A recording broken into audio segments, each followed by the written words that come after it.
Boettke going to tell you about this? Well, he's going to make an argument of the following sort.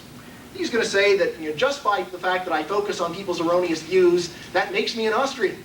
Right? I am an Austrian merely in virtue of the fact that I think this topic of systematically biased beliefs about economics is interesting. Right? Because that is supposedly Austrian. Right, now I actually have a name for this tactic. I call this the Hayek said the sky is blue tactic. Hayek said the sky is blue. Right? So how does this tactic work? Well, I say the sky is blue, and you say, well, you're an Austrian, because Hayek said the same thing in an article back in the 30s. back in the 30s. Back in the 30s, there was an important debate about the color of the sky. Hayek maintained it was blue, right? And you are in the tradition of Hayek, because you too believe the sky is blue, right? Or to take a more realistic example, right? Hayek talked a bit about mistaken beliefs. I certainly agree that he did. Right? And therefore, anyone who comes within 1,000 intellectual miles of this topic suddenly stamped as being an Austrian, whether they want to be or not. Right now, to be blunt, I think this is pretty ridiculous. This is ridiculous. Right? By this standard, not only does Hayek get credit for a lot of ideas that he did not anticipate, Hayek gets credit for things that came along before he was born.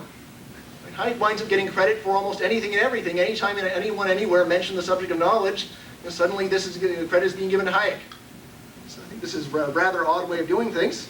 As I said, I'll admit Hayek made some contributions, right? Although he was very repetitious.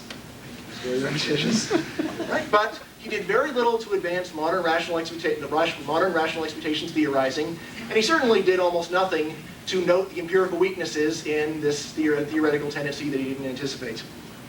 And now, of course, you may ask, would I have done any better? Probably not. But if I hadn't done any better, I wouldn't want my posthumous intellectual followers running around saying that I deserve credit for it. Or anyway, even if I did want it, I would not deserve it. Whether or not I would enjoy it, maybe I'd enjoy it. Right now, stepping back to my title, why is it that you shouldn't be an Austrian economist? Why should you not be an Austrian economist? Well, the fundamental reason is that their main original claims are not true. But it isn't that they are always wrong. Of course, they're frequently right. And generally, they're frequently right when they say things that a lot of other economists believe as well. Right? But when they stray over into their own original material, this is where they generally wind up being wrong. And in consequence, I think is also interesting is even when Austrians hit on a good topic, they don't really wind up following through. And the reason they don't wind up following through is because they're so concerned to not be neoclassical. Right? Every time they start to say something about this topic, they say, well, is that a neoclassical thing to say? If so, I don't want to say it. I don't want to say anything that could simply be said, well, it's just neoclassical. So there's an effort to bend backwards in order to avoid saying anything that another person could agree with, right, who is not in your school. Right? So for example, right, take this whole Austrian view about the importance of the entrepreneur. I think a perfectly reasonable view. All right, but how do they actually wind up defending this position on the importance of the entrepreneur? Well, in fact, if you take a look at the Austrian literature, what you find is that you have scores of articles that philosophize about things like radical ignorance, genuine uncertainty, true knowledge, real surprise, and all sorts of highfalutin adjectives, right, attached to seemingly normal words, or we can't possibly go down that route. And then back to saying radical uncertainty, genuine uncertainty, radical ignorance, real surprise, right, using a lot of philosophical buzzwords, right, but I don't think actually getting very far. And so anyway, how any of this philosophizing shows that in the real world, entrepreneurs are important and are being undervalued is completely beyond me. I just don't see how in a room you could sit around and say, well, yes, but this theory does not account for genuine uncertainty or genuine ignorance. Say, therefore, entrepreneurs are important. There's no way you're ever going to make that leap. So if you really wanted to actually investigate this question and make progress, what would you do? Well, here's what I suggest you would do. Right, first of all, start with the common sense notion of entrepreneurship that you get out of search theory. Start with the common sense notion of entrepreneurship that you get out of search theory. Say, look, there's nothing that amazing conceptually about an entrepreneur. It's like there's nothing that amazing conceptually about a deer hunter. Right? The only question is, you suspect that entrepreneurs make a much bigger contribution to our economy than deer hunters do. Okay, so you begin with a very simple idea. Well, what exactly is that entrepreneurs do? Entrepreneurs are there searching for profit opportunities. Right? That is their function. That is what they contribute. Right? And once you have this idea down, then you can look at the world. And then there are many different possibilities that suggest themselves. Like here's one of some interests. In Africa and Uganda, under the dictator Idi Amin, essentially the entire Indian merchant class was expelled from the country. And I think it might be interesting to see, gee, did the economy of Uganda suffer as a result of expelling all their best entrepreneurs? That's one thing that you might investigate. I don't think, no one's done it. I have a strong suspicion as to how it would come out. Of course, you may say there's so many other things bad going on in Uganda at the time, hard to isolate. Nevertheless, I think it would be an interesting test case. Other things you might do, you might go and take a look at the economic history of 19th century industrialists. Or you might go and try to interview some dot-com visionaries, who right now probably have a lot more time on their hands than years ago. Essentially, I'd say as long as you are not talking about radical ignorance, there's a chance you are on the right track to establishing the real-world importance of entrepreneurs. Now, I will say at the end that I think that there is a lot of talent in the Austrian school. Right? That is the reason why I spend so much time arguing with them. I don't spend a lot of time arguing with Marxist economists because I don't think there's a lot of talent in their school. Right? And I'm just waiting for it to die.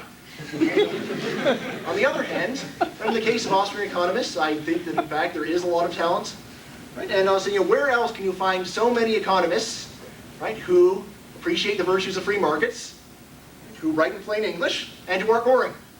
It's not easy to find many other economists who wind up satisfying those three criteria. Okay, so my motive then in criticizing Austrians is to try to persuade them to reallocate their talent.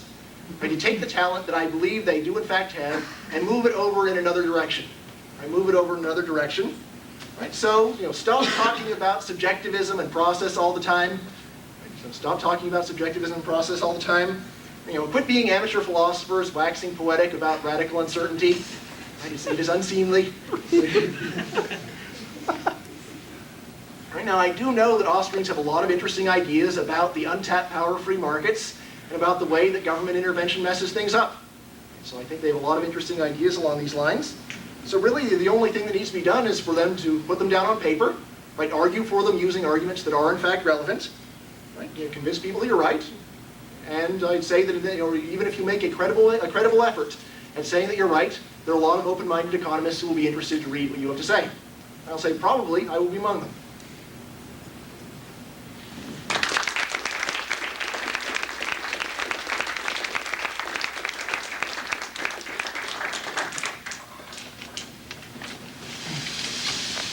I agree.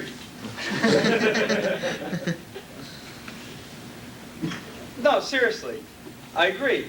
Why do I agree? Because your position's reasonable. But it's not neoclassical. It's a pipe dream to think that this is neoclassical economics as defined or practiced at the major universities. Your professors at Princeton didn't have these views. They don't do that. That's not the kind of work that they do. They don't write the papers that you write. So your position is reasonable, but it's not neoclassical. I don't know if it's Austrian or not. I'm a subjectivist enough to say that if you want to say you're not an Austrian, then you're not an Austrian. Though I'll try to say, why it is that I think that it's relevant. See, I think that the biggest distinction here is an empirical one. It's not a theoretical one. I want to make a conceptual distinction between problems that we have where it's the case that our cognitive imperfections are such that we know that we don't know something, which is basically, rational expectations theory, or, the idea of rational ignorance. The idea that what we think we know ain't so, which is